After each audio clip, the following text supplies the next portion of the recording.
June 5ஆம் தேதி நான் உங்களுக்கு ஒரு அறைகூவல் விடுத்தேன். வீதி லீடர்ஸ் இயக்கத்தில் நீங்கள் எல்லாம் சேரணும், ஒரு நல்ல ஒரு அரசியல் இயக்கத்தை தொடங்குவோம், அதிலிருந்து அரசியல் கட்சியை உருவாக்குவோம்.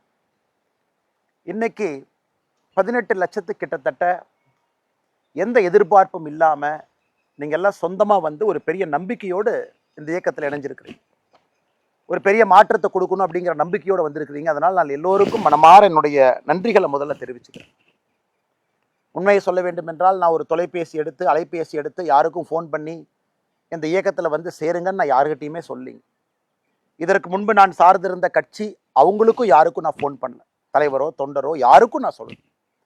நண்பர்கள், உறவினர்கள், தெரிஞ்சவங்க, நம்ம சோஷியல் மீடியாவில் இருக்கக்கூடிய நம்மளுடைய ஃபாலோவர்ஸ், நம்முடைய சொந்தங்கள் யாருக்குமே நான் சொல்ல. காரணம் என்னன்னாங்க, ஒரு இயக்கமாக, மக்கள் இயக்கமாக நாம் அதை முன்னெடுக்கும் பொழுது தானாக நாம் எல்லோரும் இணைந்து எந்த ஈகோ இல்லாமல் எதிர்பார்ப்பு ஒரு அறைகூவல் விடுத்தேன். வீதி லீடர்ஸ் இயக்கத்தில் நீங்கள் எல்லாம் சேரணும், ஒரு நல்ல ஒரு அரசியல் இயக்கத்தை தொடங்குவோம், அதிலிருந்து அரசியல் கட்சியை உருவாக்குவோம். இன்னைக்கு 18 லட்சத்துக்கு கிட்டத்தட்ட எந்த எதிர்பார்ப்பும் இல்லாமல் நீங்கள் எல்லாம் சொந்தமாக வந்து ஒரு பெரிய நம்பிக்கையோடு இந்த இயக்கத்தில் இணைஞ்சிருக்கிறீங்க. ஒரு பெரிய மாற்றத்தை கொடுக்கணும் அப்படிங்கிற நம்பிக்கையோடு வந்திருக்கிறீங்க. அதனால் நான் எல்லோருக்கும் மனமாற என்னுடைய நன்றிகளை முதல்ல தெரிவிச்சுக்கிறேன். உண்மையை சொல்ல வேண்டும் என்றால், நான் ஒரு அலைபேசி எடுத்து யாருக்கும் ஃபோன் பண்ணி இந்த இயக்கத்தில் வந்து சேருங்கன்னு நான் யாருக்கிட்டையுமே சொல்லிங்க. இதற்கு முன்பு நான் சார்ந்திருந்த கட்சி அவங்களுக்கும் யாருக்கும் நான் ஃபோன் பண்ணல. தலைவரோ தொண்டரோ யாருக்கும் நான் சொல்லுவேன். நண்பர்கள், உறவினர்கள், தெரிஞ்சவங்க, நம்ம சோஷியல் மீடியாவில் இருக்கக்கூடிய நம்மளுடைய ஃபாலோவர்ஸ், நம்முடைய சொந்தங்கள் யாருக்குமே நான் சொல்ல. காரணம் என்னன்னாங்க, ஒரு இயக்கமாக, மக்கள் இயக்கமாக நாம் அதை முன்னெடுக்கும் பொழுது தானாக நாம் எல்லோரும் இணைந்து எந்த ஈகோ இல்லாமல், எதிர்பார்ப்பு இல்லாமல், ஒரு கல்ட் இல்லாமல் எல்லோரும் அதை முன்னாடி எடுத்துட்டு போகும் பொழுது மட்டும்தான் அந்த இயக்கம் உண்மையான மக்கள் இயக்கமாக மாறும். அதனால தான் ஜூன் 5ஆம் தேதியிலிருந்து நானும் கிட்டத்தட்ட இத்தனை நாள் பேசாமல் இருந்த, பத்திரிகை நண்பர்களை சந்திக்கலை, எங்கேயும் பேசலை. அவர்களாக மக்களாக வந்து இணையும் பொழுது எல்லாம் வரட்டும். அதுவும் நம்முடைய நாட்டில் முதலாக ஒரு ஓடிபி பேஸ்ட் மெம்பர்ஷிப் ரெஜிஸ்ட்ரேஷன். அதாவது நாம் ரெஜிஸ்டர் ஆகணும், மெம்பர் ஆகணும், நாம் இதில் இணையணும் அப்படின்னா கூட அது ஒரு ப்ராசஸ். வெப்சைட்டுக்கு போகணும், ஒரு ஓடிபி ஜென்ரேட் பண்ணணும், பாஸ்வேர்ட் ஜென்ரேட் பண்ணணும், சில கேள்விகளுக்கு பதில் சொல்லணும், நாம் எல்லாம் ஒன்றா இணையணும்.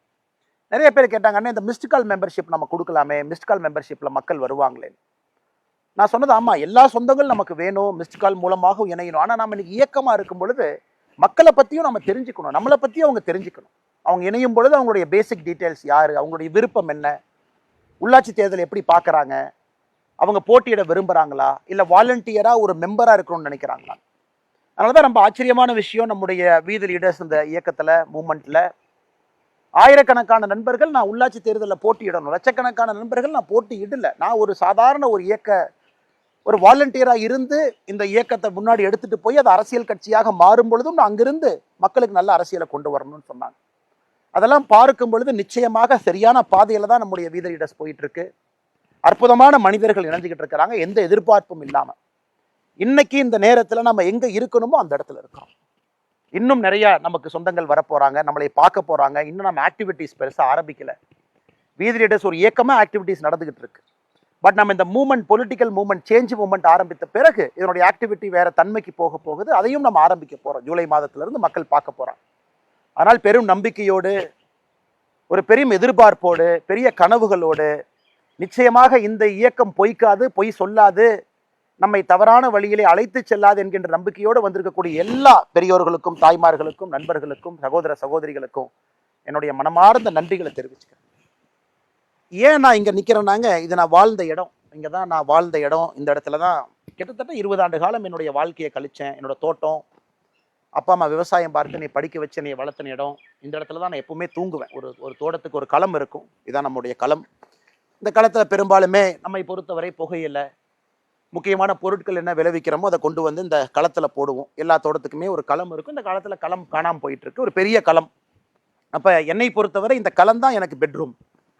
ஸோ தோட்டத்து வேலையெல்லாம் செஞ்சுருப்போம். நான் சொல்கிறது ஒரு 10 ஆண்டுகளுக்கு முன்பு வரை மாடெல்லாம் இங்கே கட்டியிருப்போம், மாடுகள்லாம் இங்கே இருக்கும், ஆடுகள் இங்கே இருக்கும். எனக்கு முன்னாடி இருக்கக்கூடிய இடத்துல ஆட்டுப்பட்டி இருக்கும். இந்த இடத்துல நான் வழக்கமாக இந்த இடத்துல இருக்கக்கூடிய இடம் வந்து இந்த இடத்துல தான் என்னுடைய கட்டில் எப்பொழுதுமே இருக்கும். சாயந்தரம் வேலையெல்லாம் முடிச்சுட்டு உள்ளூருக்குள்ள இப்போ நம்ம தோட்டத்தில் இருக்கோம், கிராமத்துக்குள்ள நமக்கு ஒரு வீடு இருந்தாலும் கூட அதிகமாக வசிப்பது தோட்டத்தில். ஹோம்ஒர்க்கெல்லாம் இங்கே உட்காந்து பண்ணுவேன், இங்கே தான் ஹோம்ஒர்க்கெலாம் எழுதுவேன். சைக்கிள் இங்கே தான் நிற்கும். ஏன்னா சைக்கிளில் 2-3 ஆண்டுகள் சைக்கிளில் போய் ஸ்கூலுக்கு பஸ் பிடிச்சி போவேன். சில காலம் ஹாஸ்டலில் இருந்தேன். அந்த ஹோம்ஒர்க்கெல்லாம் முடிச்சுட்டு ஒரு 9 மணி 9:30 மணிக்கு இந்த கட்டில் போட்டு இந்த இடத்துல கைத்து கட்டல் போட்டு தூங்கும் பொழுது அதில் கிடைத்த ஒரு ஆனந்தம், அதில் கிடைச்ச ஒரு சந்தோஷம், ஒரு மிகப்பெரிய ஒரு ஒரு வாழ்க்கையை மாற்றக்கூடிய தருணம். அதன் பிறகு ஹாஸ்டலுக்கெல்லாம் போன பிறகும் கூட லீவ் வரும்போதெல்லாம் இதான் நம்ம ஒரு ஆடு மாட்டு சத்தத்தோடு வாழ்ந்த இடம். எல்லோருக்கும் நான் கேட்குற முதல் கேள்வி, ஏன் நீங்கள் அரசியலுக்கு வரணும்? ஒரு மொமெண்ட் இருக்கும் வாழ்க்கையில், ஏதோ ஒரு இடத்துல ஒரு சின்ன ஸ்பார்க் நம்மக்கிட்ட சொல்லும், நம்ம சர்வீஸ்க்கு வரணும், அல்லது பாலிடிக்ஸுக்கு போகணும், அல்லது சிவில் சர்வீஸாக இருக்கணும், அல்லது என்ஜிஓ நடத்தணும், அல்லது மக்களுக்காக பணி செய்யணும். அது மாதிரி என்னோட மொமெண்ட் என்ன, அண்ணாமலை என்கின்ற தனி நபர், என்னுடைய மொமெண்ட் என்னன்னா, the shear toughness of life.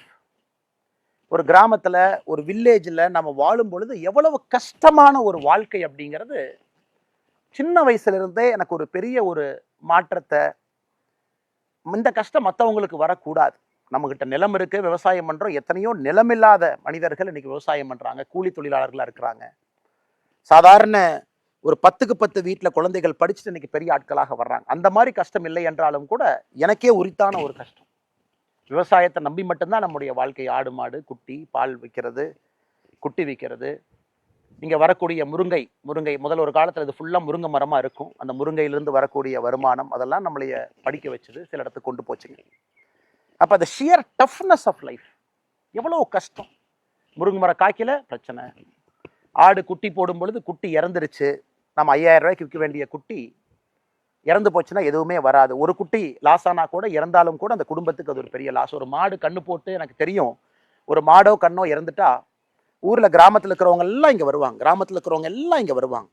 எல்லாம் வந்து ஒரு துக்க வீட்டில் செய்தி விசாரிக்கிற மாதிரி கேட்பாங்க. அந்த காலத்தில் நான் பார்த்துருக்கிறேன். நம்ம தோட்டத்தில் மாடு இறந்து போச்சுன்னா எல்லாரும் வருவாங்க. ஏன்னா மாடை பொறுத்தவரை நம்முடைய குடும்பத்தில் ஒரு அங்கமாக இருக்கும். ஒரு மாடு இறந்தாலோ, மாடோட கண்ணு இறந்தாலோ, ஒரு குடும்பத்தில் ஒரு பெரியவங்க இறந்த மாதிரி ஊர் ஜனம் எல்லாம் வந்து, மாடு இறந்து போச்சுங்களா, உடம்பு சரியில்லாமல் படுத்துதுங்களா, மாடுக்கு என்னாச்சுங்க, வயிறு உப்பிருச்சுங்களா அப்படின்னு எல்லாம் கேட்பாங்க. அதையெல்லாம் பார்த்து வளர்ந்த மனிதன் நான். கிராமத்தில் நம்ம தோட்டம் பார்த்தீங்கன்னா பக்கத்தோட்டத்துக்கு நீங்கள் சத்தம் போட்டால் கூட பக்கத்தோட்டத்துக்கு கேட்காது. எங்கிருந்து நான் சத்தம் போட்டு கூச்சல் போட்டால் கூட பின்னாடி இருக்கிற வீட்டுக்கோ, இந்த பக்கம் இருக்கக்கூடிய தோட்டத்துக்கோ, இந்த பக்கம் 1 கிலோமீட்டர் தள்ளி இருக்கக்கூடிய தோட்டத்துக்கோ கேட்க வாய்ப்பில்லை. ஒரு அமைதியான, தனியாக இருக்கக்கூடிய ஒரு வாய்ப்பு. பப்ளிக் சர்வீசஸ், ஒரு அரசு நம்மோடு தொடர்பில் இருக்கக்கூடிய பப்ளிக் சர்வீசஸ். நம்ம ஊரில் இருக்கக்கூடிய பிரைமரி பள்ளிகள்லாம் பார்த்தீங்கன்னா எல்லாமே மூடிட்டு வர்றாங்க. ஊத்துப்பட்டியில் வழக்கமாக போலிங் பூத் இருக்கக்கூடிய பள்ளி மூடப்படுகிறது. தொட்டம்பட்டியில் கஷ்டப்பட்டு எங்களுடைய கிராமத்தில் இருக்கக்கூடிய பள்ளியும் இன்னைக்கு ஆல்மோஸ்ட் மூடியாச்சு. ஸோ இன்னைக்கு கிராமப்புறத்திலிருந்து ஒரு குழந்தை இந்த இடத்துல தங்குனா அந்த குழந்தைக்கு கல்வி என்பது இன்னைக்கு வாய்ப்பே இல்லை. நகர்ப்புறத்துக்கு எல்லாம் நகர்ந்தாச்சு, மாறியாச்சு. ஸோ இந்த மொத்த பார்வை, இங்கிருந்து ஒரு இன்ஜினியரிங் படித்தோம், அதன் பிறகு MBA படித்தோம். அது கொஞ்சம் கொஞ்சமாக தெளிவாக நம்முடைய வாழ்க்கையை நகர்த்தி கொண்டு போயிடுச்சு. நம்ம கார்ப்பரேட் லைஃப் வேண்டாம், நமக்கு இந்த மாதிரி ஒரு வாழ்க்கை வேண்டும், அதில் நாம் சர்வீஸ் பண்ணணும், அதில் 4 பேர்த்துக்கு உதவி செய்யணும், 4 பேர்த்துக்கு நம்மளால் முடிஞ்ச ஒரு வசதி ஏற்படுத்தி கொடுக்கணும் அப்படிங்கிறது எனக்கு இருக்கக்கூடிய அந்த அரசியல் மூமெண்ட், ஒரு பப்ளிக் சர்வீஸ் மூமெண்ட். ஏன் நாம் செய்யணும் அப்படின்னு கேட்டிங்கன்னா, இந்த இடம், இதே மண், இந்த இடத்துல இருந்து தான் அந்த ஷியர் டஃப்னஸ் ஆஃப் லைஃப், வாழ்கிறது எவ்வளோ கஷ்டம் அப்படிங்கிற ஒரு டஃப்னஸ்ல இருந்து தான். அதுவும் நான் இருக்கக்கூடிய இடம் வந்து ரொம்ப ஸ்பெஷலுங்க. என்னுடைய தோட்டம், எங்களுடைய தோட்டம் பரமத்தி பிளாக்ல இருக்கும். சின்னத்தராவரம் பக்கத்தில் தொட்டம்பட்டிங்கிற ஒரு சின்ன ஊர். இன்னைக்கு தமிழ்நாட்டில் அதிகப்படியான வெப்பம் இருக்கக்கூடிய ஒரு பகுதி பார்த்தீங்கன்னா எங்கள் பகுதி. வெள்ளூரில் எவ்வளவு வெப்பம் இருக்குமோ, சில நேரத்தில் திருத்தணியில் எவ்வளோ வெப்பம் இருக்குமோ அதே வெப்பம் இங்கே இருக்கும். 2024 மே மாதத்தில் 43.4 டிகிரி, 43.4 டிகிரி. யோசிச்சு பாருங்க.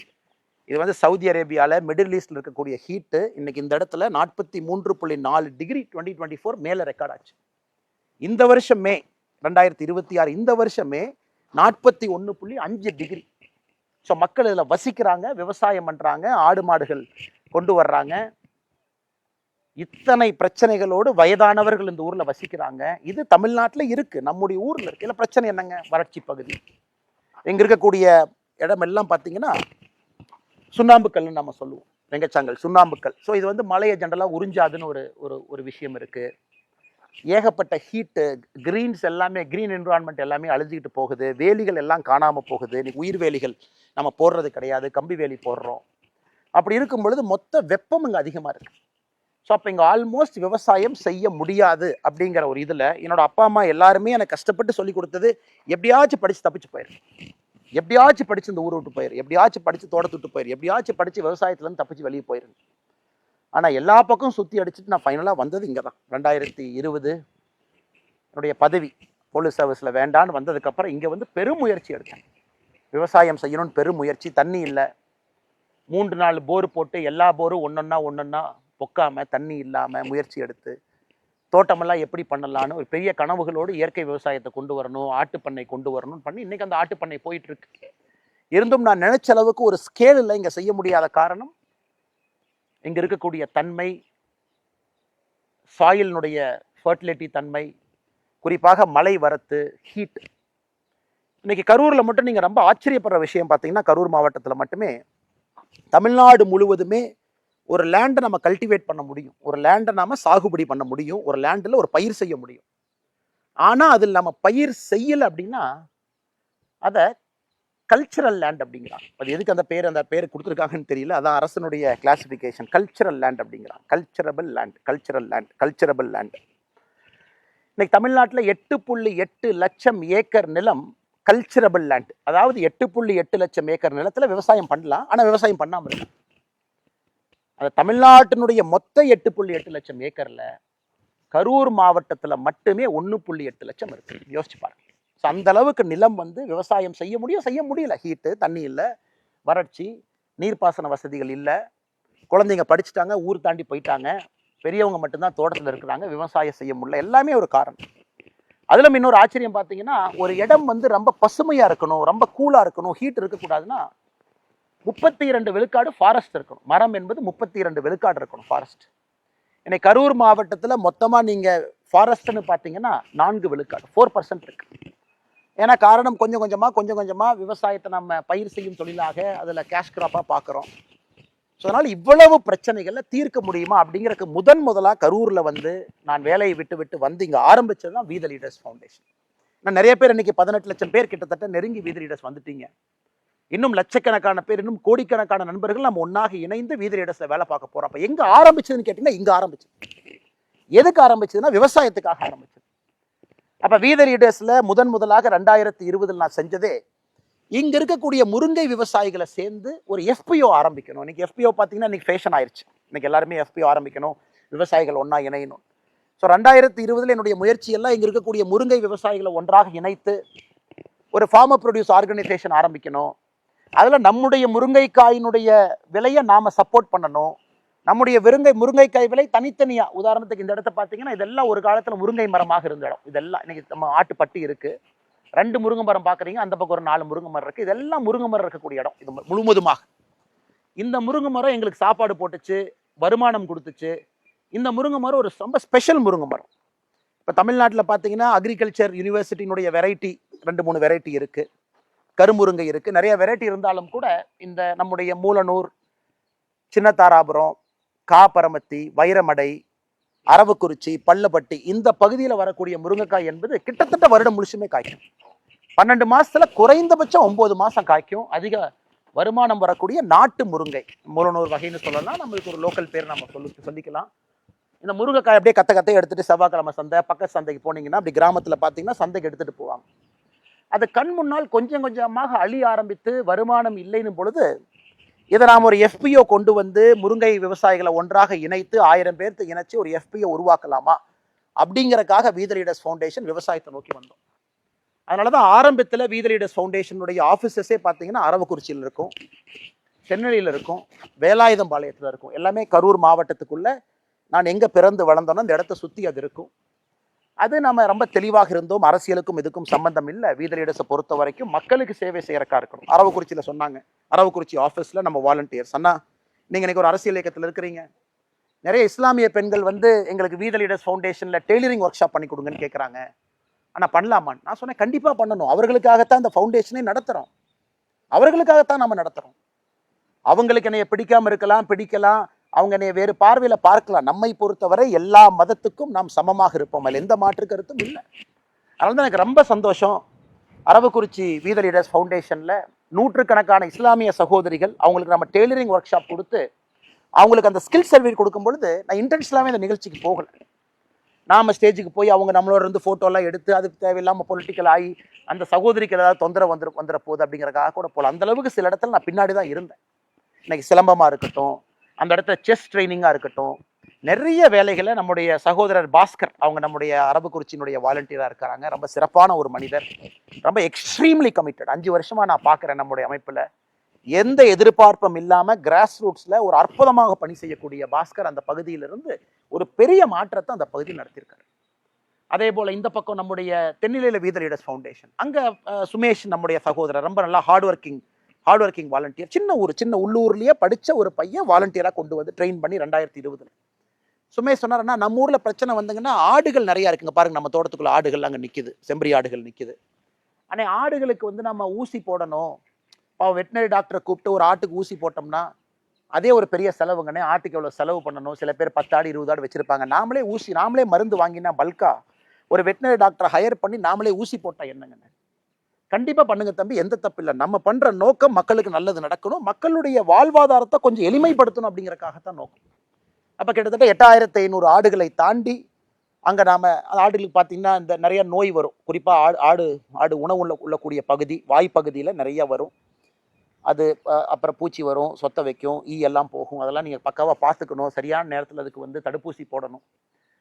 ஸோ அதுக்கு முக்கியத்துவம் கொடுத்து 8500 ஆடுகளை தாண்டி தென்னிலை பகுதி முழுவதுமே இந்த பகுதியெல்லாம் நம்முடைய ஆட்டுக்கு ஊசி போட்டு வந்தோம் 1 வருஷம் 2 வருஷம்.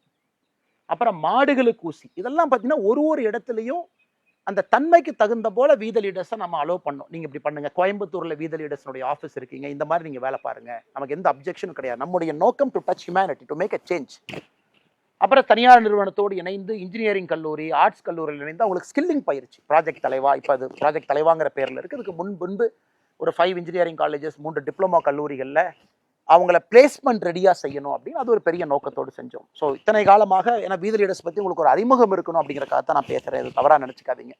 ஆனால் எல்லோருமே இன்னைக்கு நம்ம ஒரு குடும்பமாக வீத லீடர்ஸில் இணைஞ்சிருக்கோம். ஒரு மாற்றத்தை நோக்கி போகிறோம். அந்த மாற்றம் அடிப்படையிலிருந்து ஆரம்பிக்கணும். அரசியல் மாறணும்னு நினைக்கும் பொழுது இது வீத லீடர்ஸ்னுடைய பாதை. இங்கேருந்து ஆரம்பிச்சது, அது எப்படி செய்யலான்னு யோசிச்சு கொஞ்சம் கொஞ்சமாக அது அப்படியே படிப்படியாக வந்து இன்னைக்கு அது ஒரு மக்கள் இயக்கமாக மாறி உங்கள் முன்னால் நின்று கொண்டிருக்கிறது. பெரிய ஆதரவு கொடுத்துட்டு இருக்கீங்க. இப்போ நம்முடைய நோக்கம் எல்லாம் வருகின்ற மாதங்களில் இந்த மெம்பர்ஷிப் டிரைவும் போயிட்டே இருக்கு, புதுசாக மெம்பர்ஸும் வர்றாங்க. அப்படியே நம்ம முன்னாடி போக போக நம்முடைய நோக்கம் எல்லாம் வீத லீடர்ஸ் என்கின்ற ஒரு அமைப்பு ஒரு மக்கள் இயக்கமாக, மக்கள் சக்தியாக, ஒரு ப்ராப்பர் பொலிட்டிக்கல் மூமெண்ட்டாக, மக்களுடைய சோஷியல் இஷ்யூவை பேசக்கூடிய ஒரு இயக்கமாக மாறும். மக்களுடைய அன்றாட பிரச்சனைகளை பேசணும். இன்னைக்கு அரசியல் கட்சிகள், நான் யாரையும் குறை சொல்லலை, எத்தனை அரசியல் கட்சிகள் மக்களுடைய அன்றாட பிரச்சனைகளை இன்னைக்கு பேசுகிறாங்க.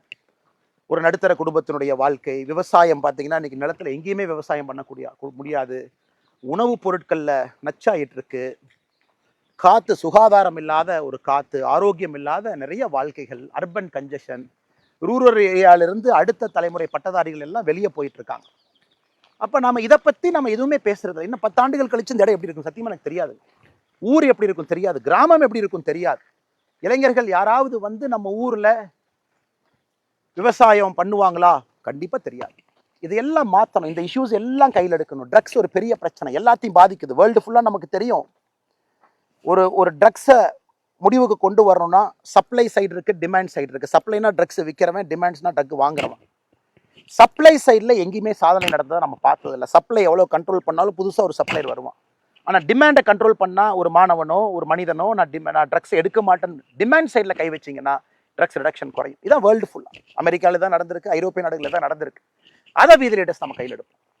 அதை நம்முடைய வாலண்டியர்ஸில் எடுத்து மக்களுக்கு அவேர்னஸ் கொடுப்போம். எல்லா ஸ்கூலுக்கு போவோம், கல்லூரிக்கு போவோம், சைக்காட்ரிஸ்ட்டை கூப்பிட்டு வருவோம், பேச வைப்போம், ரிஹாபிலிட்டேஷன் சென்டர்ஸுக்கு போவோம்.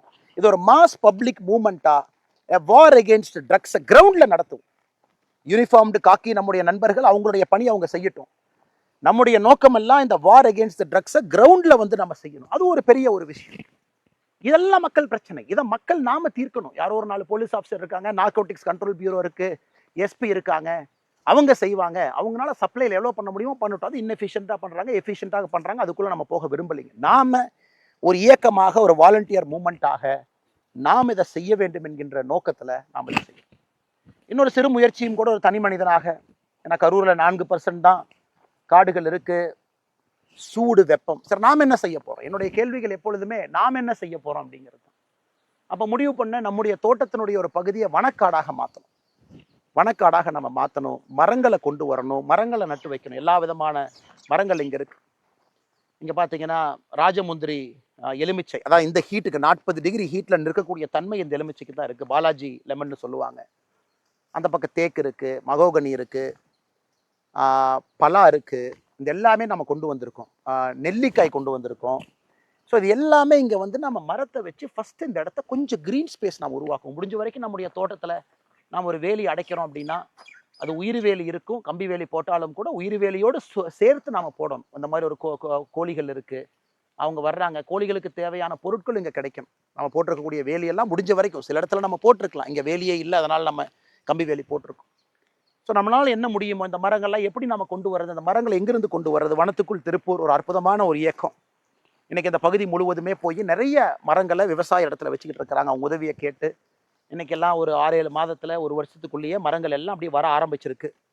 என்னை பொறுத்தவரை இந்த ஹீட்டை தாண்டிடுச்சுன்னா, இந்த ஏப்ரல், மே, ஜூன் 3 தான் நான் பயந்துகிட்டு இருந்த நாட்கள். இதை தாண்டி கொஞ்சம் மழை காலம் வந்து தப்பிச்சுக்கிட்டோம்னா எல்லாமே அடுத்த கட்டம் போயிடலாம். இது ஃபுல்லாக இந்த பகுதி ஃபுல்லாக நீங்கள் பார்க்கலாம். ஸோ நாம் ஒரு தனி மனிதராக நம்முடைய தோட்டத்தில் ஒரு பகுதியில் மரம் வளர்ப்போம், பச்சையை கொண்டு வருவோம். கொஞ்சமாச்சு இந்த பகுதியில் கொஞ்சம் ஹீட்டு குறையட்டும். இது நாளைக்கு இந்த பழங்கள் நமக்கு பயன்படாது, நம்முடைய சந்ததியருக்கு, யாருக்காவது பக்கத்தோட்டத்தில் குழந்தைகளுக்கு உள்ளூர்லேருந்து நடந்து வந்து பழம் பறித்து சாப்பிட்றாங்க. ஏன்னா நான் சின்ன குழந்தையா இருக்கும்போது அப்படித்தாங்க இருந்துச்சு. ஏதோ ஒரு தோட்டத்துக்குள்ளே போய் பழத்தை பறிச்சுட்டு வருவோம், இன்னைக்கு இல்லை. ஸோ இது ஒரு கான்ட்ரிபியூஷன். இது ஒரு குவாலிட்டியாக வீத லீடர்ஸில் கொண்டு வர முடியுமா? Can we make trees? Can we keep trees? 1 லட்சம், 5 லட்சம், 10 லட்சம், 1 கோடி, 20 கோடி, நிறைய எத்தனையோ செலிபிரிட்டிஸ், நடிகர் விவேக் அவங்க உட்பட எத்தனையோ பேர் மரத்துக்காக தன்னுடைய வாழ்க்கையை அர்ப்பணித்தவங்க எத்தனையோ பேர் இந்த மண்ணில் இருக்காங்க. இன்னைக்கு மரத்தை நாம் ஒரு சின்ன இனிஷியேட்டிவாக இங்கே பண்ணியிருக்கோம், இந்த ஏரியா ஃபுல்லாக பண்ணியிருக்கோம். திரும்ப அந்த பக்கம் நாம் பலா வச்சுருக்கோம். அதெல்லாம் வரட்டும். ஆனால் இன்னைக்கு நாளைக்கு ரிசல்ட் எதிர்பார்த்தீங்கன்னா வராது, நாளானிக்கு வருமா வராது, அடுத்த வருஷம் வருமா வராது. 2-3 ஆண்டுகள் வேணும் இதெல்லாம் ஒரு ஷேப்புக்கு வர்றக்கு. ஏன்னா அங்கே இருக்கக்கூடிய அந்த சின்ன மரங்கள் பார்த்தீங்கன்னா நான் 2020 இங்கே நான் தான் வச்சேங்க. அந்த 2 மரத்தையும் நான் தான், அந்த பச்சை மரங்கள் நீங்கள் பார்க்குறீங்க, அந்த 2 பச்சை மரம் பெருசாக இருக்கிறது. அப்போ இந்த இடம் ஃபுல்லாக ட்ரையாக இருக்கேன்னு 2020 வச்சது. இன்றைக்கி 6 ஆண்டுகள் பழிச்சு இன்றைக்கி தான் பார்த்தீங்கன்னா அந்த மரங்கள் கொஞ்சம் நிலம் கொடுக்குது. இன்றைக்கி நம்முடைய காளை தீரன் அதில் ஜல்லிக்கட்டுலாம் முடிச்சுட்டு வந்திருக்காங்க.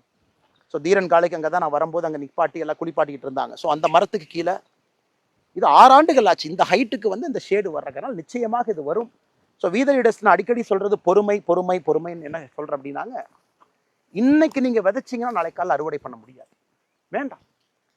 நாம பொலிட்டிக்கல் பார்ட்டி மாதிரி ஷார்ட் டேர்மாக திங்க் பண்ண வேண்டாம். Political moment things long term. நம்ம லாங் டேர்மாக திங்க் பண்ணணும். இன்னைக்கு இந்த சமுதாய பிரச்சனைகள் நாம ஜூலையில், ஆகஸ்ட்ல, செப்டம்பர், அக்டோபரில் வரிசை எடுக்கிறோம், மக்களை பார்க்குறோம். எல்லாரும் சேர்ந்து ஃப்ரீயாக ரிலாக்ஸ்டாக பீப்புள் ப்ராப்ளத்தை நம்ம டார்கெட் பண்ணிக்கிட்டே வர்றோம், பீப்புள் மூமெண்ட்டாக செய்கிறோம். ஒரு நாள் நம்ம அரசியல் இயக்கமாக மாற போகிறோம். அது மக்கள் கேட்பாங்க, என்னைக்கு அரசியல் கட்சியாக வரப்போறீங்க, நம்ம வேலையை பார்த்து மக்கள் கேட்க போகிறாங்க. அதனால் இன்னைக்கு எதுக்கு நான் குறிப்பாக இந்த என்னுடைய தோட்டத்துக்கு சொந்த ஊருக்கு இன்னைக்கு வந்து உங்கள்கிட்ட பேசிகிட்டு இருக்கேன் அப்படின்னாங்க, ஏன்னா கடந்த நானும் பார்த்துக்கிட்டே இருக்கிறேங்க. இன்னைக்கு கிட்டத்தட்ட ஒரு 8 நாட்களாக வீத லீடர்ஸில் எல்லோருமே நம்முடைய நண்பர்கள் கேம்ப் போட்டு சேர்த்துறாங்க. எல்லா அரசியல் கட்சியிலிருந்து விட்டுட்டு வர்றாங்க, தலைவர்கள் வர்றாங்க, தொண்டர்கள் வர்றாங்க. அதனால் நான் எப்பவுமே ரொம்ப கிளியருங்க, இது ஒரு பொலிட்டிக்கல் பார்ட்டியில் நம்மளால் செய்ய முடியாதுங்கிறதுக்காகத்தான் நம்ம வெளியே வந்து பொலிட்டிக்கல் மூமெண்ட்டாக அதை கொண்டு போகிறோம். ஒரு ஸ்ட்ரக்சர்டு ஒரு வெரி பிக் பொலிட்டிக்கல் பார்ட்டியில் எப்படி இந்த பிரச்சனை எடுக்க முடியுங்க, எப்படி நான் ஃபார்மிங் எடுக்க முடியும், எப்படி நான் வந்து ஒரு தனி மனிதனாக சின்ன லெவலில் ஆர்கானிக் ஃபார்மிங் நான் பண்ணிகிட்டு இருக்கேன். அதுவும் நீங்கள் பார்ப்பீங்க நான் வீடியோவில். அது ஒரு மூமெண்ட்டாக வீத லீடர்ஸ் ஆர்கானிக் ஃபார்மிங் மூமெண்ட்டாக நம்ம ரன் பண்ணிட்டு இருக்கோம். ஐஐடியோட லான்ச் பண்ணோம் அந்த ப்ரோக்ராமை. ஒரு தனி மனிதனை ஒரு புஷ் கொடுக்குறோம், வாலண்டியர்ஸ் புஷ் கொடுக்குறாங்க ஒரு பக்கம். பட் ஒரு ஆர்கனைஸ்டு பொலிட்டிக்கல் பார்ட்டியில் ஒரு 90% ஆஃப் டைம் நான் டிஃபென்ஸ்லேயே தான் இருக்கேன்.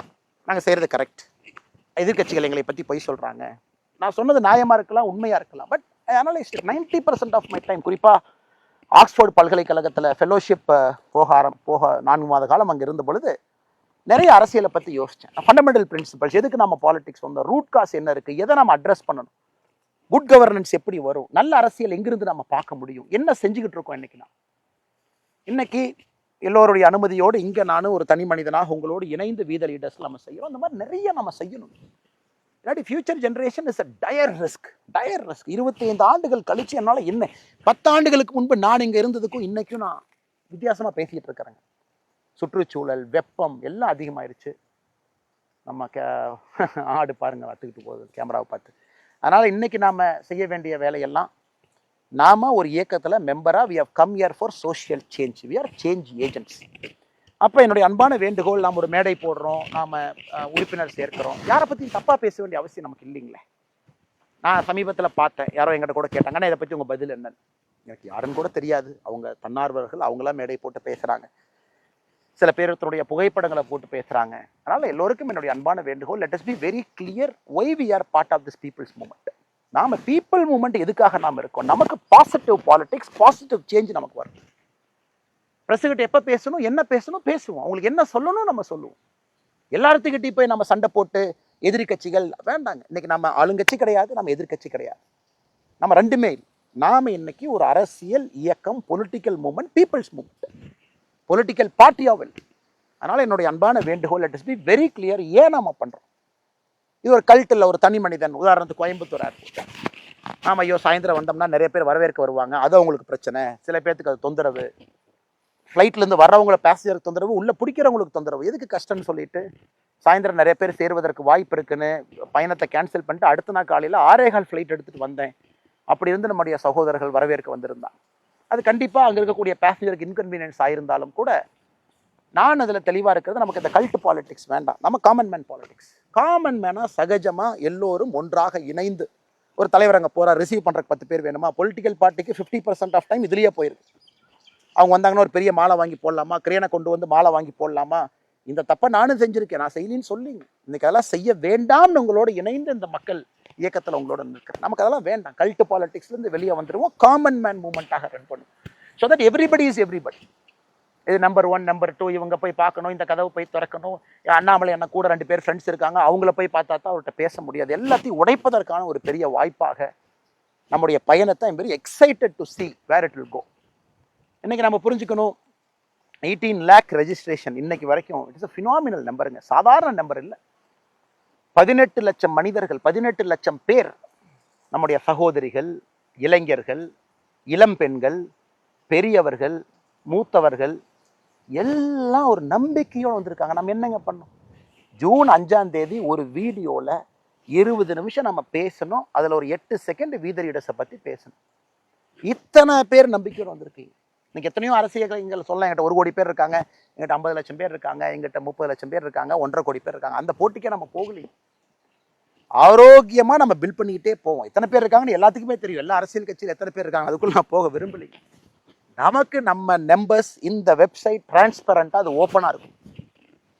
முதல் நாள் 1 மில்லியன் 10 லட்சம் பேர் வந்தாங்க, அடுத்த 3 நாள் இப்படி வந்தாங்க, இன்னைக்கு கொஞ்சம் 2 நாளில் கொஞ்சம் கம்மியாக வர்றாங்க என்ன அப்படின்னு 2 பத்திரிகையில் சொன்னதாக சில பேர் சொன்னாங்க. நம்ம ஃபர்ஸ்ட் வீத லீடர்ஸில் நம்முடைய ஃபர்ஸ்ட் விஷயம் வி ஆர் ஆத்தென்டிக், நேர்மை, ஆத்தென்டிசிட்டி. அந்த வெப்சைட்னுடைய நம்பர்ஸ் கவுண்டர் அப்படியே தாங்க இருக்கும். ஒரு நாள் யாருமே சேரலனா கூட அந்த கவுண்டர் அப்படியே தான் இருக்கும். அந்த கவுண்டர் என்னைக்கு 50 லட்சம் அப்படிங்கிற எண்ணுக்கு வருதோ அன்னைக்கு நம்ம பேசுவோம். நம்ம எவ்வளோ வேலைகள் செஞ்சுருக்கோம், நம்ம ஜூலைலேருந்து செஞ்சுக்கிட்டே இருக்க போகிறோம், அன்னைக்கு பேசுவோம். மக்கள் இன்னைக்கு நம்மளை அரசியல் கட்சியாக வாங்கன்னு சொல்கிறாங்களான்னு கேட்போம்.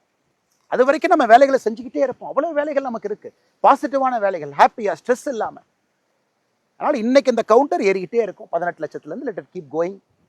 புதிதாக எல்லோரையும் நம்ம வரவேற்போம், ஒருங்கிணைப்போம், அவங்கள கொண்டு வருவோம், ஆரோக்கியமாக பாசிட்டிவான ஒரு அரசியல் நம்ம செய்வோம். 50,01,000 அப்படின்னு வரும் பொழுது நம்ம பேசுவோம், என்ன செய்யலாம், இது வரைக்கும் நம்ம செஞ்சுருக்கோம், ஜூலை, ஆகஸ்ட், செப்டம்பர், அக்டோபர் பண்ணியிருக்கோம், எப்படி கொண்டு போகலாம், அடுத்தது உள்ளாட்சி தேர்தல் எப்படி நம்ம ஃபேஸ் பண்ணலாம், அதற்கான ஆயத்த பணிகள். 70,000 பேர் அன்னைக்கு உள்ளாட்சி தேர்தல் நான் கண்டெஸ்ட் பண்ணுவேன், 70,000 பேர்த்துக்கு மேலே சொல்லியிருக்கிறாங்க. அவர்கள் எப்படி நம்ம ஒருங்கிணைக்க போகிறோம்? அதில் 10,000 பேர்த்து கிட்டத்தட்ட ஏற்கனவே தேர்தலில் போட்டியிட்டவர்கள், ஏதோ ஒரு தேர்தல், பெரும்பாலும் உள்ளாட்சி தேர்தல், பஞ்சாயத்து லெவலில் மெம்பர்ஸாக போட்டியிட்டவங்க, பஞ்சாயத்து தலைவர்களாக போட்டியிட்டவங்க, அவங்களை எப்படி ஒருங்கிணைக்கிறது, என்ன டூல்ஸ் கொடுக்குறது, என்ன சிஸ்டம் கொடுக்குறது? ஏன்னா இன்றைக்கி நீங்கள் ஒரு அரசியல்வாதி எதுவுமே தயார் பண்ணாமல் போய் பாலிடிக்ஸ் பண்ணணும்னா எப்படி பண்ணுவாங்க? ஃபினான்ஸ் எப்படி, ஸ்டேட் எக்ஸ்பெண்டிச்சர் எப்படி இருக்குது, டாக்ஸேஷன் எப்படி, மத்திய அரசு எவ்வளோ பணத்தை டிவால்வ் பண்ணுறாங்க, பஞ்சாயத்துக்கு எவ்வளோ பணம் வருது, பஞ்சாயத்தினுடைய அடிப்படை ப்ராப்ளம்ஸ் என்ன, அர்பன் ஏரியா எப்படி இருக்குது, ரூரல் ஏரியா எப்படி இருக்குது, அது எதுவுமே தெரியாமல் நம்ம ஒருத்தர் போய் பஞ்சாயத்து எலெக்ஷன் நிற்க வச்சு how will they help people? இல்லை நான் இந்த ரசிகர் மன்றத்தில் இருந்தேன், அங்கே இருந்தேன், இங்கே இருந்தேன், நான் அரசியல் கட்சியில் நேற்று காலில் சேர்ந்தேன், இன்னைக்கு காலில் சீட்டு கொடுத்தாங்க, நான் எம்எல்ஏ ஆகிட்டேன், எம்பி ஆகிட்டேன், யாரையும் குறை சொல்லிங்க. But are they equip to handle that job? அதுக்கு தான் நாம் ஏபிஜே அப்துல் கலாம் ஐயா பேரில் centre for ethics and politics கோயம்புத்தூர்ல பியூட்டிஃபுல்லா நம்ம கொண்டு வரோம். வேர்ல்டு கிளாஸ் ஃபெசிலிட்டி நம்ம கொண்டு வரோம். That is a promise from we the leaders. Beautiful facility. நம்ம எல்லோரும் சேர்ந்து அந்த ஃபெசிலிட்டியை பில்ட் பண்ண போறோம். அது வருகின்ற காலத்தில் அந்த அறிவிப்பையும் பார்ப்பீங்க. It is a model institution. ஒரு எத்திக்ஸ் அண்ட் பாலிடிக்ஸ் எப்படி ஒருத்தவங்க உள்ள வரணும், எந்த மாதிரி ஷேப் பண்ணவங்களை, எந்த மாதிரி எக்ஸ்போஷர் கொடுக்கணும், அவங்களுக்கு எந்த மாதிரி அவேர்னஸ் இருக்கணும், வில்லேஜ் விசிட்ஸ் எப்படி இருக்கணும், எல்லாத்தையும் ஷேப் பண்ணி அந்த கேண்டிடேட்டை கொண்டு வந்து மக்கள் முன்னாடி நிறுத்தும். ஸோ தட் ஜெயிச்சாலும் கூட தேர் எக்யூப் டு சர்வ். இன்னைக்கு ஜெயிச்ச பல பேர் அன்எக்யூப் டு சர்வ். அப்போ எப்படி சேஞ்ச் வருங்க?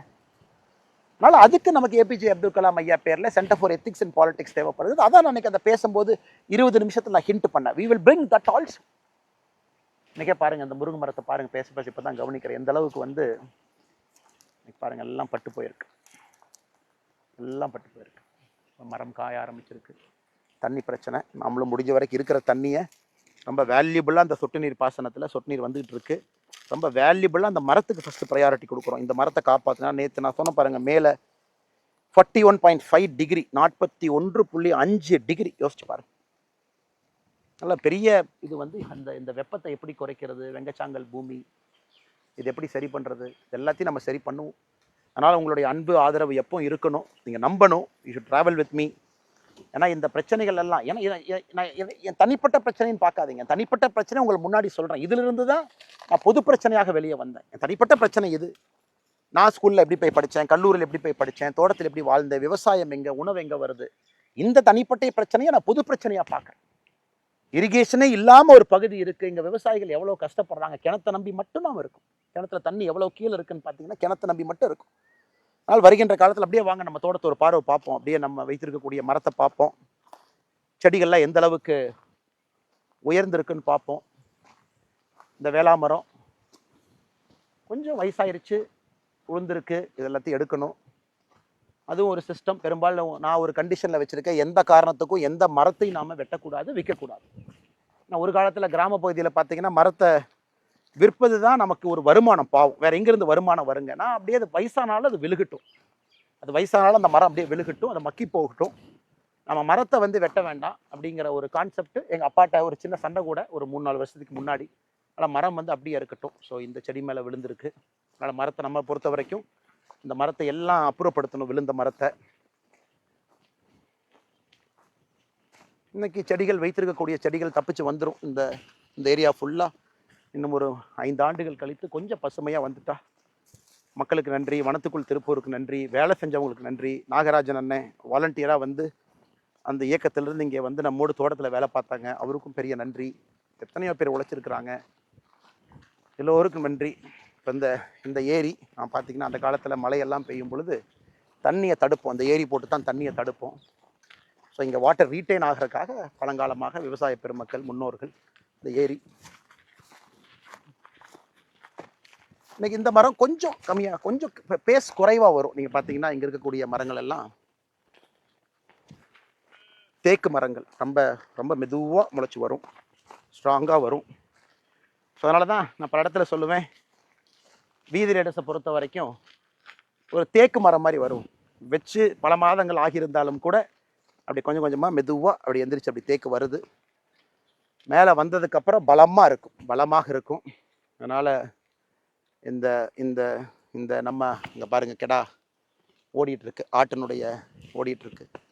நம்முடைய தோட்டத்தில் இருக்கக்கூடிய கோவில், கருப்பண்ணசாமி கோவிலுக்கு இந்த கெடாவை வெட்டுறதுக்காக 6 மாதத்திற்கு முன்பு பிடிச்சிட்டு வந்தாங்க.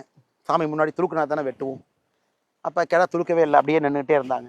அப்புறம் நான் சொல்லிட்டேன், இல்லை இந்த கெடாய்க்கு வந்து நம்ம வெட்ட போவது கிடையாது. தோட்டத்துக்குள்ளே ஃப்ரீயாக அது பாட்டுக்கு ரிலாக்ஸாக இருக்கும், யாரும் எதுவும் தொந்தரவு பண்ணாதீங்க. அந்த கெடாய்க்கு ஆண்டவனே உயிர் கொடுத்துட்டாங்க. நம்ம பழக்கம் இருந்தால் கூட இன்னொரு கெடாயை வாங்கி துளுக்க வச்சு நம்ம வெட்டுவோம். பட் இந்த கெடாய் வந்து இந்த வேலையை செய்யட்டும்னு அதான் இப்போ ஓடிட்டு இருக்கு தோட்டத்துக்குள்ளே. ஸோ இந்த பகுதி பரவாயில்லை, இதுவும் உங்ககிட்ட. அதனால் பெரிய ஒரு எண்ணத்தோடு, ஒரு வேள்வியோடு, ஒரு மாற்றத்தை கொடுக்க வேண்டும் என்கின்ற நம்பிக்கையோடு நம்ம அறிஞ்சிருக்கோம். அதனால் உங்களுக்கு இதை சொல்லணுங்கிற ஆசைப்பட்டேன். இன்னைக்கு நம்ம ஒரு ரூமில் உட்காந்து பேசுகிறத விட, ஒரு ஹாலில் உட்காந்து பேசுகிறத விட இதை சொல்லணும். இந்த மரம் எப்படி வளருதுன்னு உங்களுக்கு காட்டணும். அஃப்கோர்ஸ் உங்கள் எல்லாத்துக்குமே தெரியும், தேக்கு எப்படி வளருதுன்னு காட்டணும். சிறிய மரம் எவ்வளோ டைம் எடுத்தது வருது, ஆனால் ஸ்ட்ராங்காக வந்து நிற்கும். ஸோ அதே ஒரு எண்ணத்தோடு வீதி ரேடஸ் இயக்கத்தை நம்ம எல்லாம் வளர்த்தி மக்கள் சக்தியாக மாற்றி ஒரு proper political party, representative for everybody, எல்லா ரிலீஜன், எல்லா காஸ்ட், எல்லா தரப்பட்ட மக்கள், ஆல் கிளாஸ், படித்தவங்க படிக்காதவங்க எல்லாத்தையும் கொண்டு வரணும். டெக்னோக்ராட்ஸை கொண்டு வரணும். டெக்னோக்ராட்ஸ் இன்றைக்கி அரசியலுக்குள்ளே எப்படி வர்றதுன்னு தெரியாமல் முழிச்சிட்டு இருக்காங்க.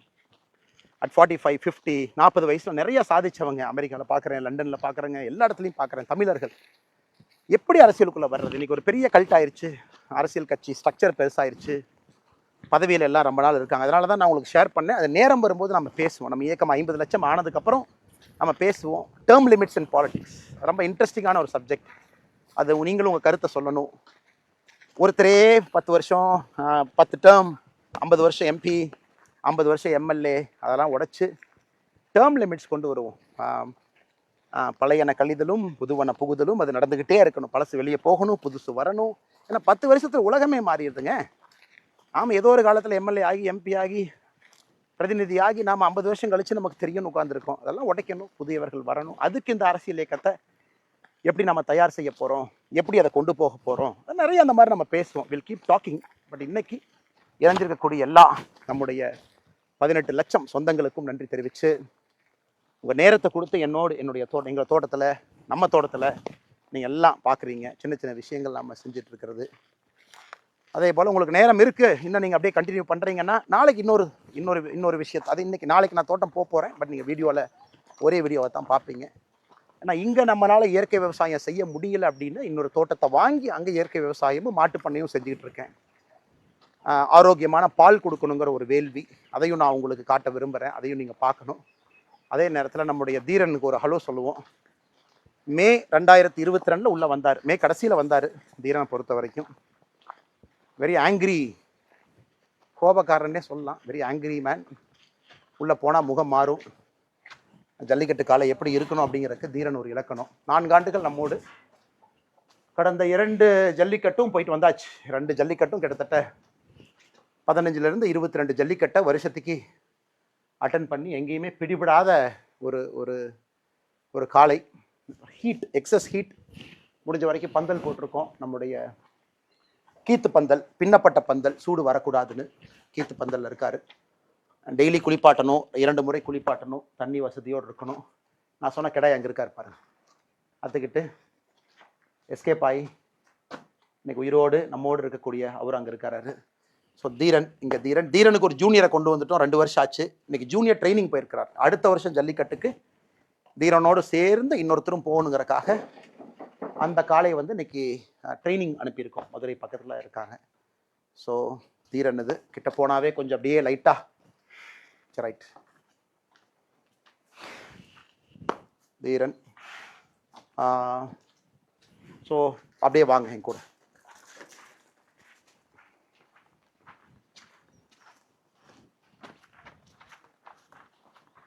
அனைவருக்கும் மறுபடியும் என்னுடைய வணக்கம்.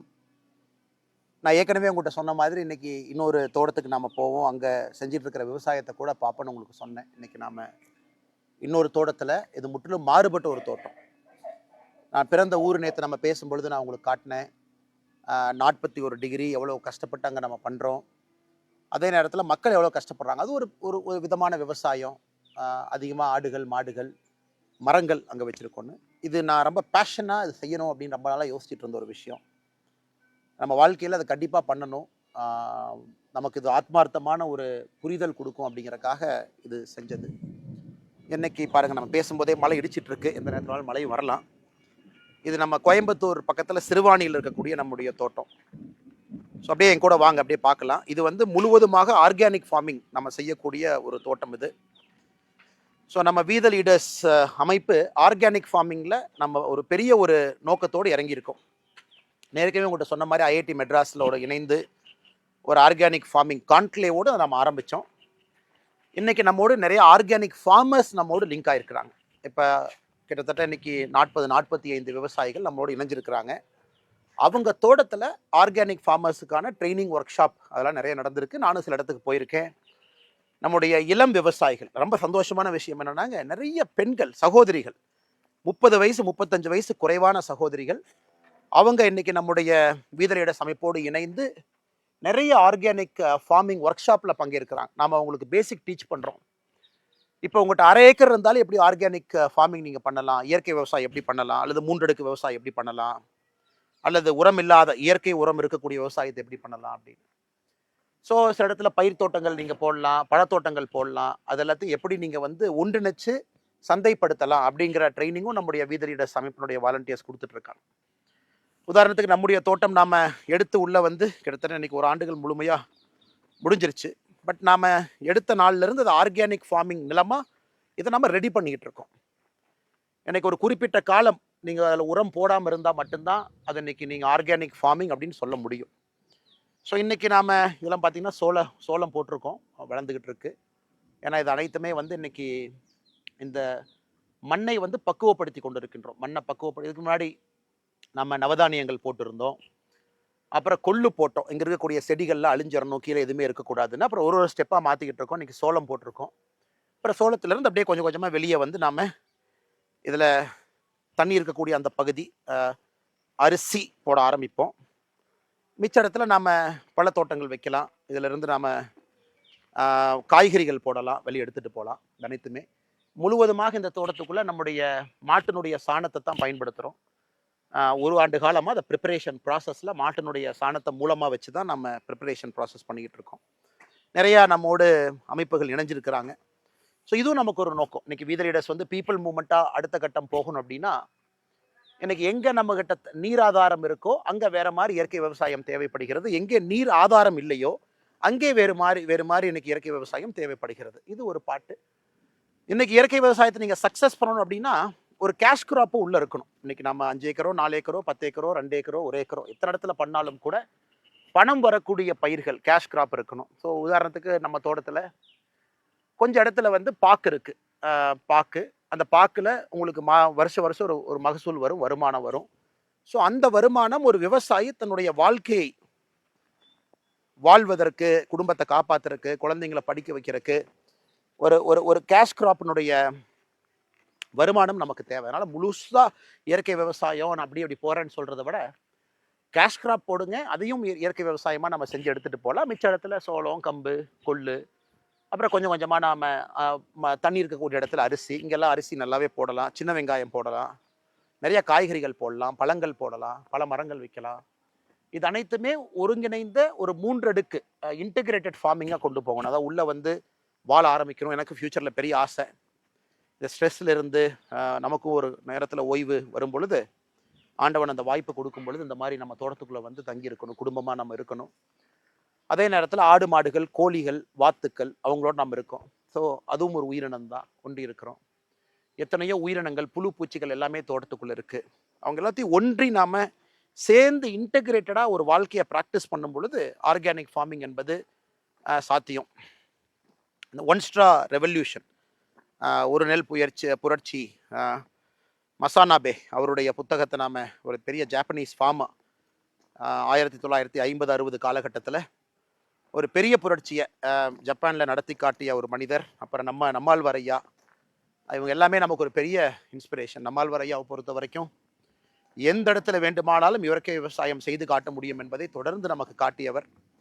எனக்கு அவருடைய புகழ் எப்பொழுதும் நம்மளோடு இருக்கும். அவரையெல்லாம் நம்ம மக்கள் இயக்கத்தில் நம்மாழ்வார் ஐயாவை மையப்படுத்தணும், அவரை கொண்டு வரணும், அவருடைய வாழ்வியல் தத்துவங்களை, முறைகளை மக்களுக்கு எடுத்து சொல்லணும். நிறைய எத்தனையோ அழிந்து போன நெல் ரகத்தை எல்லாம் இன்னைக்கு கொண்டு வந்திருக்கோம், அதையும் நாம் எடுத்து சொல்லணும். அது நம்முடைய வீதி லீடர்ஸ் அமைப்பினுடைய இயற்கை விவசாய குழு, அவங்க ரொம்ப பெரிய லெவலில் பண்ணுறாங்க. அந்த தன்னார்வலர்கள் குறிப்பாக டாக்டர் ஷியாம் அவர் அதில் இருக்கார், ரொம்ப ஆக்டிவாக அதை செஞ்சிட்ருக்காரு. ஸோ அவருக்கும் என்னுடைய பெரிய நன்றி. பிரவீன் இருக்காங்க வீதி லீடர்ஸில், அவரும் ரொம்ப ஆக்டிவாக உள்ளேருந்து பண்ணிகிட்ருக்காங்க. இது எல்லாத்தையும் நம்முடைய chief executive officer CEO doctor Prabha, என்னுடைய நெருங்கிய நண்பர். வி ஸ்டடி டுகெதர், ஒன்றா ஸ்கூலில் படித்தோம். அவர் நல்லா படித்தார், டாக்டர் ஆகிட்டார். அவர் டாக்டர் ஆகி மக்களுக்கு மருத்துவ சேவை செய்து ப்ரொஃபஸராகவும் பணியாற்றிய பிறகும் கூட வீதி லீடர்ஸ் அமைப்பில் முழு நேர ஊழியராக, சீஃப் எக்ஸிக்யூட்டிவ் ஆஃபீஸராக இன்றைக்கி தன்னுடைய வாழ்க்கை முழுவதுமாக நம்முடைய அறக்கட்டளைக்கு அர்ப்பணித்து இத்தனை ஆண்டு காலமாக பணி செஞ்சிட்ருக்கிறாங்க. இவங்க எல்லாத்துக்கும் தான் பெரிய நன்றி நம்ம சொல்லணும். இன்றைக்கி நாம் ஏற்கனவே சொன்னது போல் மனிதன் நாம் எப்படி நம்ம மாட்டோடு ஒன்றி வாழ்கின்றோம், ஒன்றாக இருக்கின்றோம். ஏன்னா இவர்கள் நமக்கு கொடுக்கக்கூடிய சாணம், அதை தான் நம்ம பயன்படுத்துகிறோம், அடுத்த கட்டத்துக்கு எடுத்துகிட்டு போகிறோம். ஸோ இங்கே நாம் பார்க்கலாம் நம்முடைய சிறு மாட்டுப்பண்ணை, பெரிய மாட்டுப்பண்ணை இல்லை. 11 மாடுகள் நம்ம வச்சுருக்கோம். கொஞ்சம் கொஞ்சமாக ஒரு மாடாக சேர்த்துக்கிட்டு அதை கொஞ்சம் கொஞ்சமாக அப்படியே கொண்டு போயிட்டுருக்கோம். காங்கேயம் காங்கேயம் மாடு இந்த பகுதி குறித்தான மாடு. காங்கேயம் மாடு நல்ல ஸ்ட்ராங்கான ஒரு ப்ரீடு. குறிப்பாக எல்லாம் பட்டி தொட்டி எல்லாம் பார்க்கக்கூடிய மாடு. காரி மாடு காம்புலேருந்து எல்லாமே கருப்பாக இருக்கிறனால காங்கேயம் காரிங்கிறோம். ஸோ இங்கே இந்த மாடு பால் கறந்தாச்சு. இவங்கெல்லாம் கிர் மாடு. ஒரு விவசாயிக்கு வந்து இன்னைக்கு வந்து அம்மா ஏதோ பண்ணுறேன்னு எவ்வளோ கோபம் பாருங்க அதுக்கு. அம்மா எதுவும் பண்ணலடா, கிட்டதாண்டா, சும்மா தான் வந்தேன், எதுவும் பண்ணல அம்மா, நான் ஜஸ்ட் அம்மாவை பார்க்குறக்கு வந்தேன், சரியா? Okay okay okay okay okay. இவங்கெல்லாம் கிர் மாடு. இன்னைக்கு விவசாயிக்கு ஒரு மாடுகள் வச்சிருக்கிறோம், அதன் மூலமாக வருமானம் வரும், பால் அதிக லிட்டர் கறக்க முடியும்னா கூட கிர்மாட்டின் மூலமாக முடியும். இன்னைக்கு வந்தாச்சு. முட்டாத ரைட் அண்ணா, பண்ணுங்கண்ணா.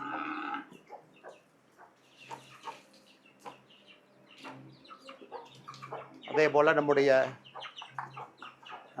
தார்பார்க்கர் மாடுகள், இதுவும் ரொம்ப ஸ்ட்ராங்கான ஒரு ப்ரீட்.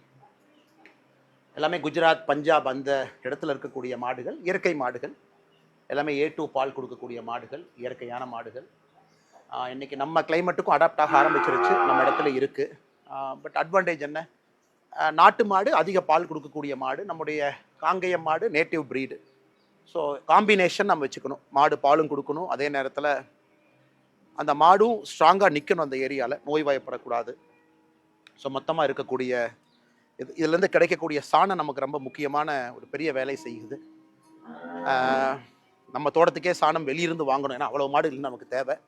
அதெல்லாம் வந்த பிறகு நாம் இதை முழுமையாக நம்ம இன்றைக்கி தயார் பண்ணிக்கிட்டு இருக்கோம். இன்னும் ஒரு 5 ஆண்டுகள் கழித்து நம்ம ஒரு இயற்கை விவசாயின்னு சொல்ல முடியும். ஏன்னா ஒரு நிலத்தை பொறுத்த வரைக்கும் நீங்கள் 5லேருந்து 7 ஆண்டுகள் முழுமையாக உரம் போடலை, முழுமையான இயற்கை விவசாயம் நம்ம செஞ்சுட்டு இருக்கோம் அப்படின்னா அதை நாம் ஒரு இயற்கை விவசாயி அப்படின்னு சொல்லலாம். இன்றைக்கி அந்த ப்ராசஸில் இருக்கும். வீத லீடர்ஸில் ஒரு வாலண்டியராக நானும் ஒரு இயற்கை விவசாயியாக அடுத்த கட்டத்துக்கு செல்லணும் அப்படிங்கிற ஒரு பெரிய ஆர்வம். நிறைய நம்மோடு ஆயிரக்கணக்கான நண்பர்கள் இந்த இயற்கை விவசாயம் பயிற்சி மட்டுமே உள்ளே வந்திருக்கிறாங்க, நம்மளோட இருக்கிறாங்க, ட்ரைனிங் எடுக்கிறாங்க. நாமளும் நிறைய இயற்கை விவசாயிகள்கிட்ட பாடம் எடுத்து கொண்டு இருக்கின்றோம். நிறைய அமைப்புகளோடு ஒருங்கிணைந்து செயல்படுகின்றோம். இதுவும் ஒரு பெரிய மக்கள் மூமெண்ட்டாக, ஒரு புரட்சியாக வரணும் அப்படிங்கிறது தனிப்பட்ட முறையில் எனக்கு ஒரு பெரிய ஆசை. உண்ணக்கூடிய உணவு, சாப்பிடக்கூடிய உணவுலாம் நச்சுத்தன்மை இருக்கக்கூடாது. இன்னைக்கு கேன்சர் எவ்வளோ வருதுன்னு பாருங்கள் எல்லா இடத்துலும் கூட. பட் எல்லாத்தினாலையும் அர்பன் ஏரியாவில் இருக்கிறவங்க இன்றைக்கி எப்படி அதை அஃபோர்ட் பண்ண முடியும்? கடையில் தான் வாங்குறாங்க. ஸோ அவர்களுக்கு நாம் என்ன செய்ய முடியும்? வீட்டு கூரையில் பயிற்சி கொடுத்து, வீட்டு கூரையில் மொட்டை மாடியில் பயிர் பல வகைகள், குறிப்பாக காய்கறி வகைகளை கொண்டு வந்தால் நிச்சயமாக அவர்களுக்கும் ஒரு பெரிய இது கிடைக்கும். இன்னொன்று முக்கியமானது, ரொம்ப ஒரு எமோஷ்னலான இடம். ஏன்னா நாம் இங்கே வந்த பிறகு அந்த தோட்டத்துக்கு வந்து நம்ம மாடு வளர்க்க ஆரம்பித்த பிறகு இங்கே ஒரே ஒரு மாட்டோட கண்ணுக்குட்டி இறந்து போயிட்டாங்க. பைரவா அவங்க 27/12/2025 பிறந்து 10/2/2026 இறந்துட்டாங்க. ஸோ அவங்க ஞாபகார்த்தமாக இது பைரவா அப்படின்னு அந்த மாட்டு அரங்குக்கு நம்ம வச்சுருக்கோம். ஸோ நான் ஏற்கனவே நேற்று சொன்னேன், நம்முடைய ஊரில் ஒரு மாட்டு கண்ணெல்லாம் நம்மை பொறுத்தவரை எந்த அளவுக்கு ஒரு குடும்பத்தில் ஒரு உறுப்பினராக தான் நம்ம பார்க்குறோம். ஸோ நேற்று நம்ம பேசணும் அந்த தோட்டத்தில் இருக்கும் பொழுது, எந்த அளவுக்கு ஒரு கண்ணுக்குட்டியோ மாடோ இழந்துட்டா கூட நம்முடைய உறுப்பினர்கள் மாறித்தான் நம்ம ட்ரீட் பண்ணுறோம். அதில் எந்த மாற்று கருத்தும் இல்லை.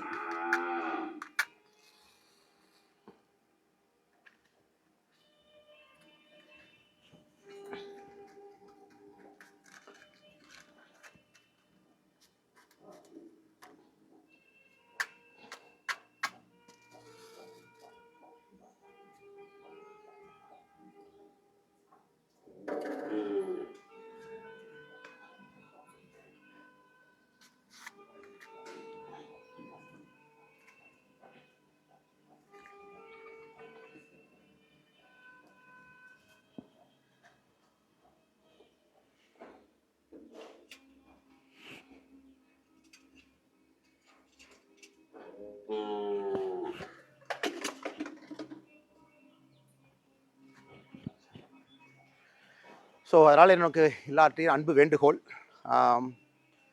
அரசியல் நம்முடைய வாழ்வியல் முறையில் ஒன்றா மாறணும். அதற்கு மக்கள் நாம் மாறணும். அதனால தான் நம்மளுடைய நோக்கமே மாற்றுவோம், நாம் மாறணும். நமக்கு நம்முடைய வாழ்க்கைக்குள்ள சின்ன சின்ன மாற்றங்களை கொண்டு வரணும். இயற்கையோடு ஒன்றி இருக்க ஆரம்பிக்கணும். காரணம், இன்னைக்கு எல்லா அரசியலுமே இன்னைக்கு என்ன அப்படின்னு நம்ம பேசுறோம். இன்னும் 20 ஆண்டுகள் கழித்து எப்படி இருக்குன்னு நீங்க யோசிச்சு பாருங்க. வெப்பமடைதலை பத்தி யோசிச்சு பாருங்க. நச்சுத்தன்மை இருக்கக்கூடிய உணவுகளை பத்தி யோசிச்சு பாருங்க. நம்முடைய குழந்தைகள் எப்படி எங்க மாசுபட்ட காத்துல எப்படி நம்முடைய குழந்தைகள் வாழுவாங்கன்னு பாருங்க. ஸோ நம்முடைய மக்கள் இயக்கம், நம்முடைய அரசியல் என்பது நாளைய மாற்றத்திற்கான அரசியல். அதை நோக்கி நம்ம போறோம். அதற்கு முதல்ல நாம சின்ன சின்ன மாற்றங்களை நமக்குள்ள கொண்டு வரணும், அவேர்னஸை கொண்டு வரணும். அதன் பிறகு அது போன்ற தலைவர்களை நம்ம தயார் பண்ணணும், அவர்களை தயார்படுத்தணும், களத்தில் நிற்கணும். அதன் பிறகு ஒரு ஆட்சியை கொண்டு வரணும். அது செய்யும் பொழுது நிச்சயமாக ஒரு பெரிய மாற்றம் நடக்கும் என்பதில் நான் உறுதியாக இருக்கேன். I am very excited. ஏற்கனவே சொன்னது போல் 2009 பொலிட்டிக்கல் இன்டர்ன்ஷிப் ஆரம்பித்து 2020 அரசியல் கட்சியில் இணைந்து இன்னைக்கு ஒரு மக்கள் இயக்கமாக உங்கள் முன்னாடி இருக்கும் பொழுது ஒரு முறையும் கூட அதே முயற்சி தான். Can we get better politics done? Can we make politics that is governance based, development orient, அடுத்த தலைமுறைக்கான அரசியல். அதனால் மாறுவோம், மாற்றுவோம்.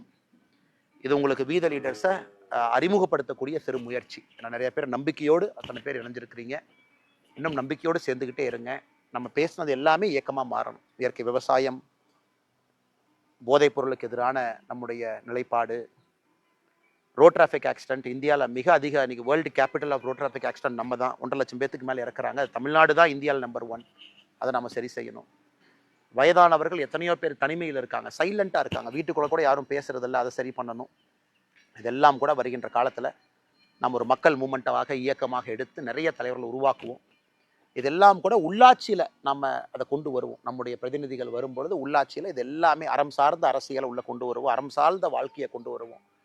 அது பெரிய மாற்றத்தை கொண்டு வரும் என்கின்ற முழு நம்பிக்கையோடு மிக பொறுமையாக இணைந்து இதெல்லாம் பார்த்துக்கிட்டு, இதனால் வீத லீடர்ஸ் உண்மையாலுமே களத்தில் இருக்குது. நம்ம இந்த மாற்றத்தை பண்ணிக்கிட்டு இருக்கோம். இன்றைக்கி இத்தனை லட்சம் பேர் சேர்ந்துருக்கிறீங்க. யோசிச்சு பாருங்கள். இன்றைக்கி சில 100 சில 1000 பேர் இருந்து இந்த வேலைகள்லாம் செஞ்சுருக்கும் பொழுது இத்தனை லட்சம் பேர் இணைஞ்சு ஒரு மக்கள் இயக்கமாக நாம் கொண்டு போகும் பொழுது எவ்வளவு பெரிய மாற்றத்தை கொடுக்க முடியும். மாறுவோம், மாற்றுவோம். அனைவருக்கும் என்னுடைய அன்பா